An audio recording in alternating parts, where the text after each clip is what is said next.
Imagine the sheer, utter dread. You know the feeling, right? You reach into your pocket, pull out your phone to check a super crucial text message, or maybe you're trying to load up your GPS to get home, or just call a family member.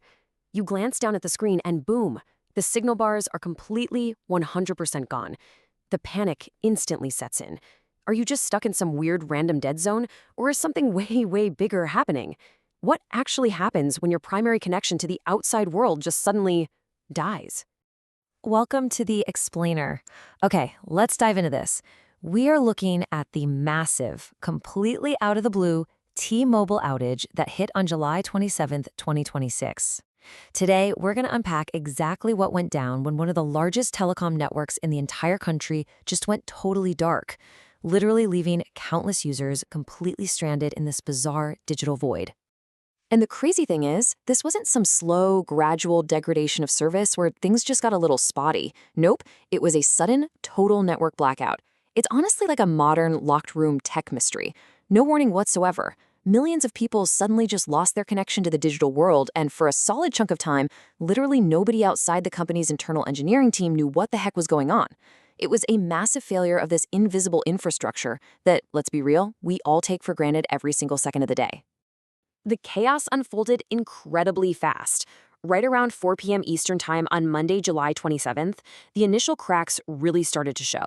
And outage reports didn't just trickle in, they started surging, aggressively.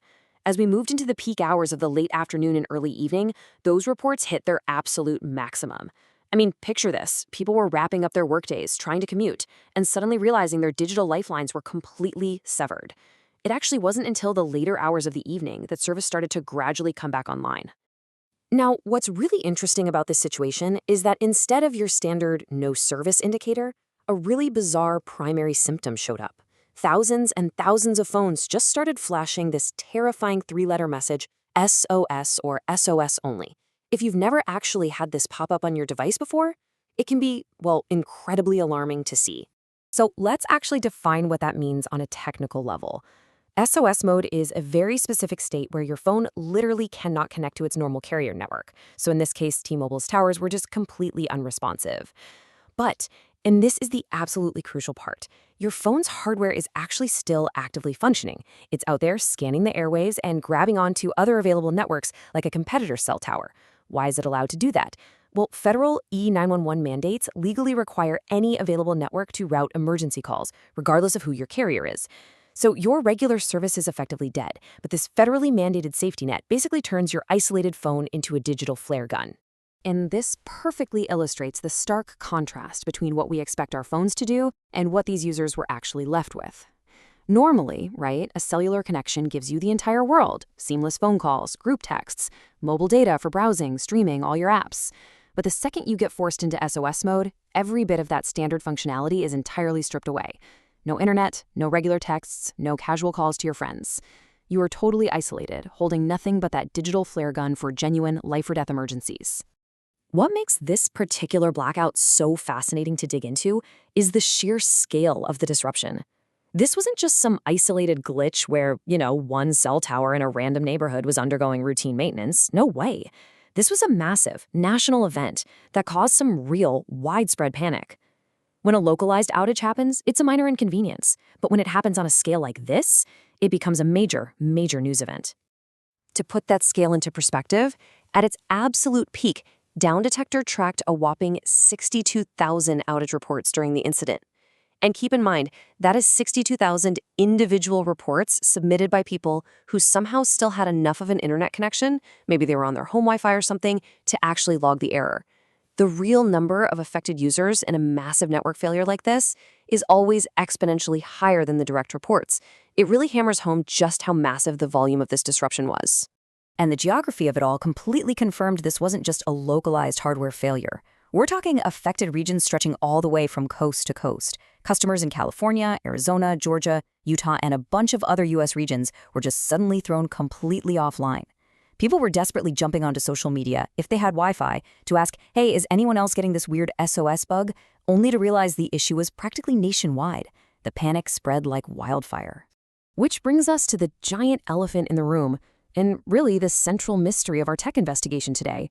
What on earth actually caused this massive disruption? Was it some severed fiber optic cable somewhere, a catastrophic, totally botched software update, or maybe a huge failure in some centralized server routing system? So the crucial point is captured perfectly by what Reuters reported right in the middle of all the chaos. They wrote that the specific cause had not been publicly disclosed. At the time of the major reports, and even immediately after the service came back, T-Mobile had not provided a detailed technical explanation for the failure. And, it is absolutely crucial in these moments not to jump to conclusions or go around claiming a specific system was at fault without any official confirmation. Even as the service fully returned, the underlying technical trigger remained a total locked box mystery. I actually want to zoom out from the specific details of this one outage for a second and reflect on a much broader societal vulnerability. We can call it the wireless dependence dilemma. Like, why does a cellular blackout feel so incredibly paralyzing in the year 2026? Well, it's because our smartphones are just not communication devices anymore, are they? They're basically the remote controls for our entire lives. Without them, let's be completely honest with ourselves, most of us basically lose the ability to function as modern human beings. I mean, it wasn't just about missing out on a few text messages or not being able to scroll your social media feed. Think about it. Delivery drivers suddenly lost their maps and couldn't finish their routes. Remote workers and commuters were entirely locked out of their cloud platforms. And probably the most terrifying part, parents just completely lost the ability to simply check in on their kids. When cellular infrastructure fails, it doesn't just pause our web browsing. It literally grinds daily life to a total halt. Ultimately, though, there was good news. T-Mobile service did eventually come back online, and users got to watch their phones finally switch from that dreaded SOS mode back to those beautiful, normal signal bars. The immediate crisis was resolved. But, that lingering unease definitely remains. A piece of crucial national infrastructure completely failed, and we still don't have a crystal clear explanation of exactly why it happened, or how on earth it's going to be prevented the next time. Which leaves us with a genuinely fascinating, unsolved tech mystery to ponder. So what do you think caused this sudden nationwide outage? Did you actually experience the July 2026 T-Mobile blackout yourself? Was your phone trapped in that super alarming SOS mode?